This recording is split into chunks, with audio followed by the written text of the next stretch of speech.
Hello everyone and welcome to another episode of In the Studio. This week we are covering a very tricky topic for a lot of writers, and I think something that's going to be hopefully really useful for writers who are new to the game as well.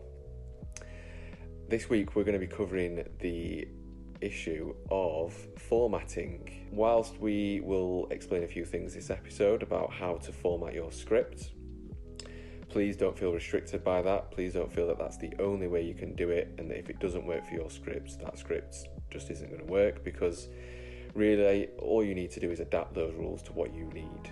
If your screenplay and your words and your story need the rules to be broken, then do it and make them work for yourself and cater to your needs, definitely. This week we've got Curtis Threadgold coming in, who's going to explain a little bit about the different softwares you can use, which will be really useful.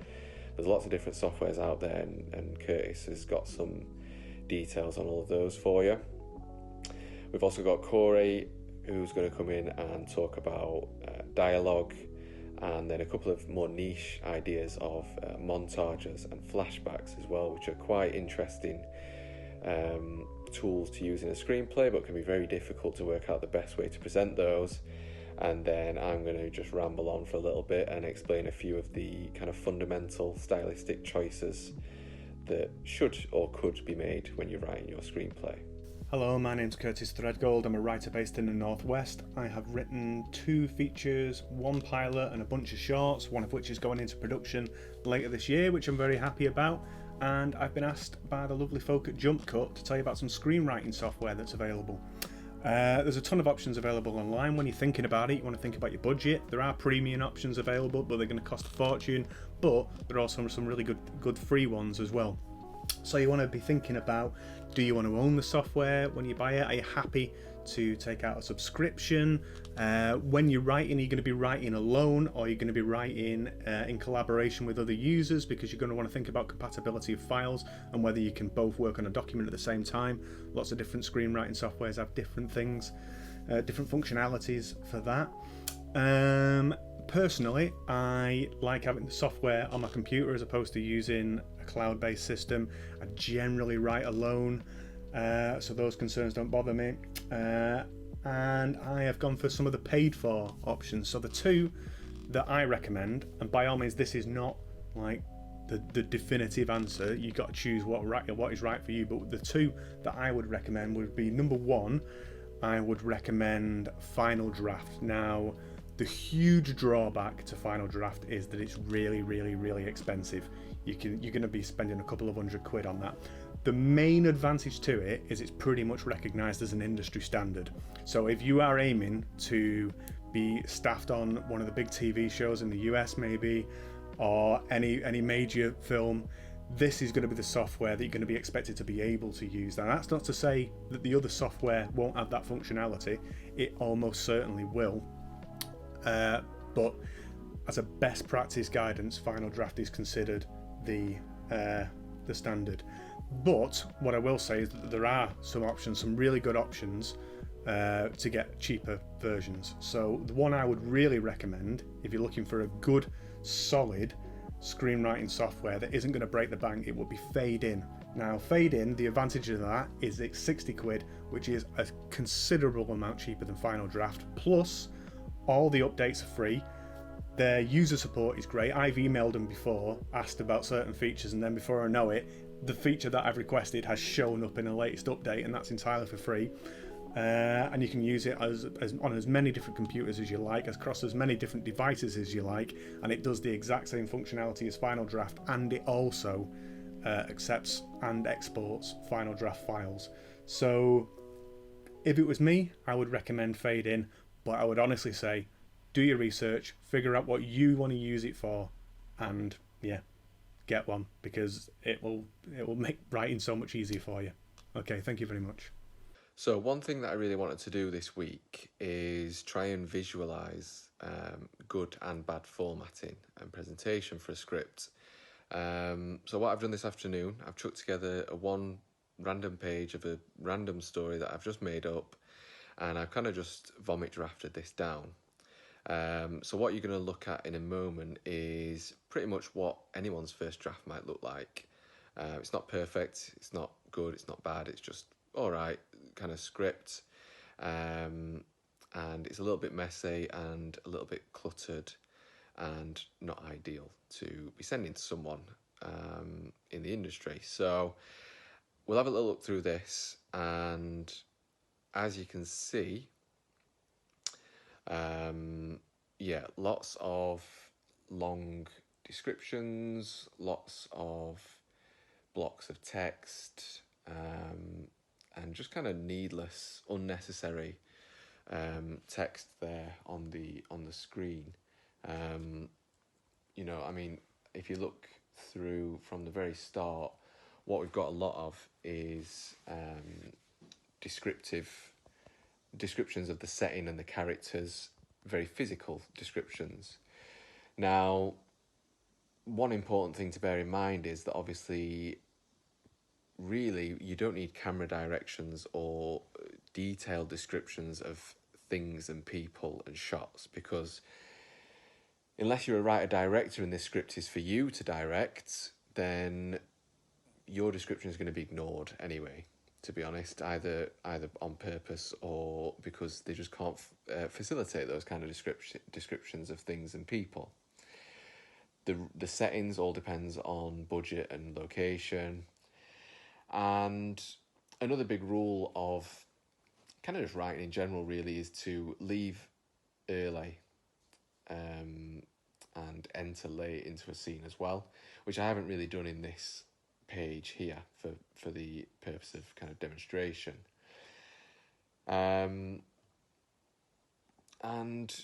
So it's just a bit of a kind of long-winded one-page script there, and it doesn't really reflect good writing, I wouldn't say, presentation-wise, and it doesn't read very well. We're going to flip back to that script now, and we're going to have a little look at tidying that up in really quick, really simple ways to make this a much better script. We go back up to the top of this script here. What you can see first of all is obviously, as I said, lots of descriptions of the room that these people are in. Now, we can't dictate what this room's going to look like when it's actually shot, which is obviously most writers' aim with a script. So we're going to lose the more detailed description of that room. A large, luxurious room is more than sufficient to explain what kind of room these people are in. And then you're going to want to describe the people in that room as well. And to be fair, sitting around the table or a bunch of suits is pretty much exactly, it tells us exactly what we're looking at there. All transfixed by the presentation being by their boss. Again, not bad, but here's where we hit a stumbling block, is in the character introduction. Now, as I said, character introductions don't want to tell you what that person looks like. That's useless. What they want to tell you is what that person is about deep down. Who are they as a person? So saying that the person's tall doesn't do anything for anyone. Middle-aged, yep, we need to know their age. We don't need to know what his hair and beard look like. We don't really need to even know that he's got glasses and a tie on. All we need to know really is, what does that tell us about that person? And to be honest with you, what that tells me about that person is that he has pretentious tastes. No offence to anyone who wears glasses and fancy ties and has salt and pepper hair, but that is the character I've got in my mind. That is all that I need to really project from this page. Then we're going to talk about our key character, who is Norman here. Now, tucked away in the corner of the room, doing his best to stay unnoticed. We don't need undisturbed as well, that's just an extra word on top of what we've already got. And again, we've described him literally, figuratively.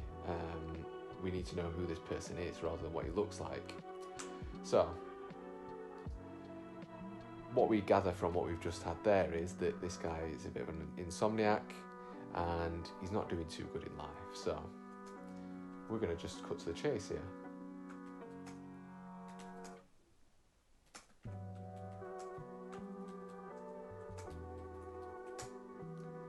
Nice and tight, both these opening paragraphs are 3 lines long, which is my general rule. If something's more than 3 lines long, I'm going to be trying to cut that down and make it a lot tighter. Again, we've got a 4-line paragraph here, so he isn't paying attention. Again, we've got 2 words that basically mean the same thing there, so we can lose that, and it makes it a bit more PG as well. And we know that his patience is wearing thin because he's grinding his teeth. Something's not quite right with Norman here, so we can lose that there and lose that bit there, and we're back to 3 lines. We know the gist. He's not listening, he's focusing on the ticking of the clock, and he's grinding his teeth. Something's not quite right.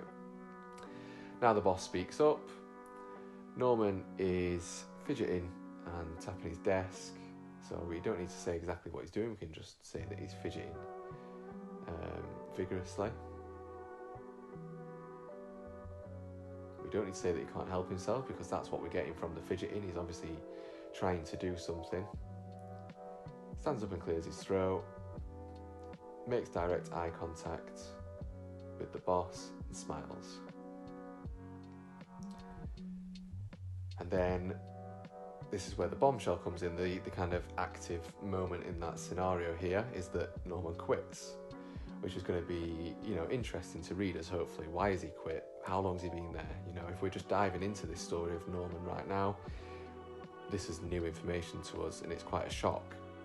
What we don't need is to see all of this next bit. So we don't need to see anyone's reaction, and we definitely don't need to see him collecting his stuff and going to the elevator and leaving the office. So we'll lose all that, keep it nice and tight, and just move to the street. Now, the one thing that I think was quite useful to see there is that Norman had a box of his belongings.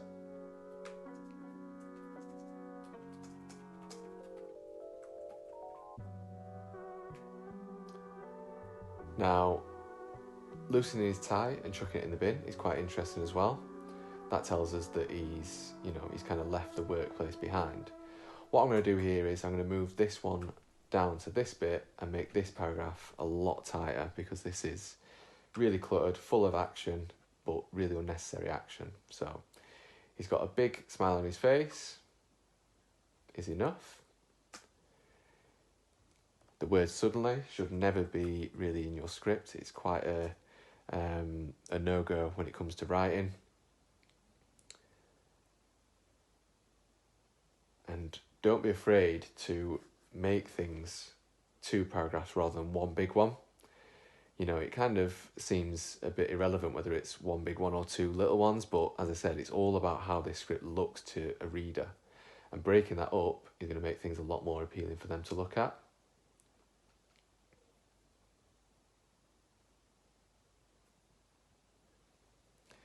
Again, don't be afraid to break up a sentence. So even though that sentence is exactly the same, breaking it up into 2 little sentences just makes it a lot more appealing to look at.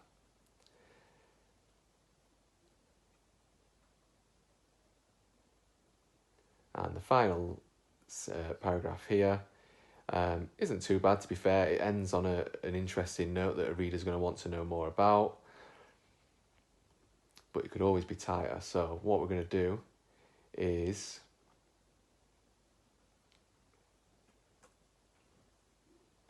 bring this in here.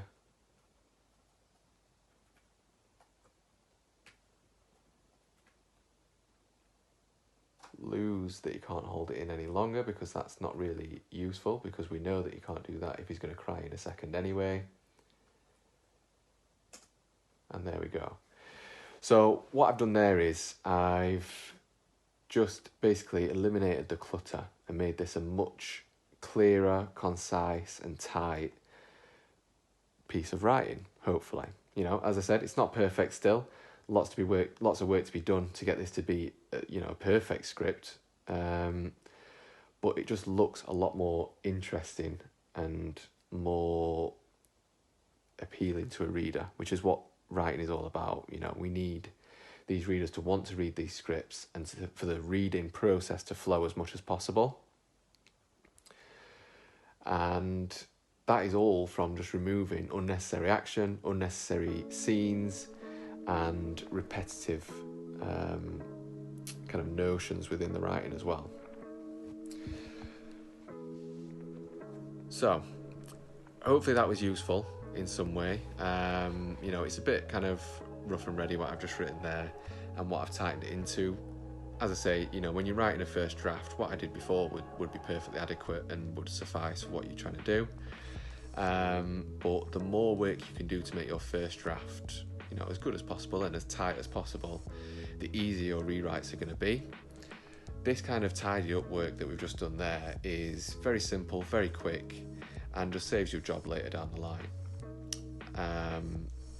As I said, the key to take away from that, I think, is use the white space. Keep as much white space as possible. Keep your actions and descriptions as lean and kind of efficient as possible. And when it comes to character introductions, get to the fundamentals of who that person is, not what they look like. So, hopefully that was useful in some way. It's a bit kind of rough and ready what I've just written there and what I've tightened it into. As I say, when you're writing a first draft, what I did before would be perfectly adequate and would suffice for what you're trying to do. But the more work you can do to make your first draft, as good as possible and as tight as possible, the easier your rewrites are going to be. This kind of tidy up work that we've just done there is very simple, very quick, and just saves you a job later down the line. As I said, the key to take away from that, I think, is use the white space. Keep as much white space as possible. Keep your actions and descriptions as lean and kind of efficient as possible. And when it comes to character introductions, get to the fundamentals of who that person is, not what they look like. So, dialogue. How exactly do you go about formatting dialogue? Well, if you've got screenwriting software, it's going to do it automatically for you. And as somebody who started out writing scripts on Microsoft Word, I can highly advise you to get screenplay writing software.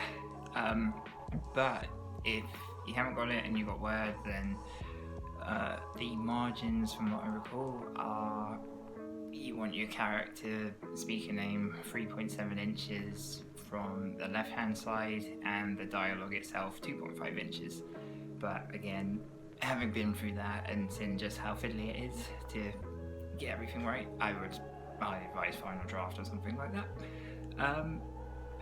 Past that though, one thing I've been told when it comes to formatting dialogue is to do away with character continued. So basically what that means is if you've got the same character speaking after a bit of passage of a scene description, then you don't want to just put in brackets that they're carrying on speaking. Final Draft does that automatically when you start, so to do away with that, you go document, I think it's mores and continueds, and then you uncheck automatic character continues. And I was told that by Phil Clark, who is a fountain of screenwriting knowledge, and has given me some excellent notes on previous scripts, so he knows what he's talking about. And then past that, a few handy things to know, I think, with dialogue are how you go about formatting it when you're hearing somebody who's not actually on camera. Basically, the guidance there is for when they're not actually physically present in the scene, it's a voiceover, so in brackets VO, but when they are there, but they are physically in the vicinity of the scene, maybe they're in another room if you've got a scene in a house or whatever, then you do offstage, off-screen OS. But moving on from that, specific story elements that could be useful, flashbacks, we won't get into the whys of when to use flashbacks and whatever, but in terms of simple formatting, then you can use a transition, flashback to scene heading, write your scene, and then let people know you're going back to present day. For me, I just tend to put a flashback in the scene heading. It's not a particularly high level piece of advice, but it's just making it clear to the reader what's going on. Another thing, and the final thing I'll be rambling about, montages. Again, you could do the transition, but montage into, but I tend to just do a slug montage or a series of shots. If it's in the same scene, then what I tend to do is just bullet it, so dash, bit of description, dash, bit of description, and then end montage, end series of shots. But if you're doing a montage taking place in multiple locations, then again, same thing applies, montage or series of shots as a heading, and then I tend to do A, scene heading, bit of description, B, scene heading, bit of description, and so on and so forth. And again, just at the end series of shots or end montage. So hopefully that's helpful. Well, I hope you guys all found that really useful and interesting. Thank you very much for watching. As always, our DMs are open if you ever need any help or advice with anything that we've discussed in this video or the previous videos, or anything filmmaking related really. As I say, we're not experts, but we're always happy to help, and we are learning every day about this industry, so happy to pass on any knowledge we can. In the meantime, please like this video, please subscribe to our channel, please share it far and wide, and please tune in next week.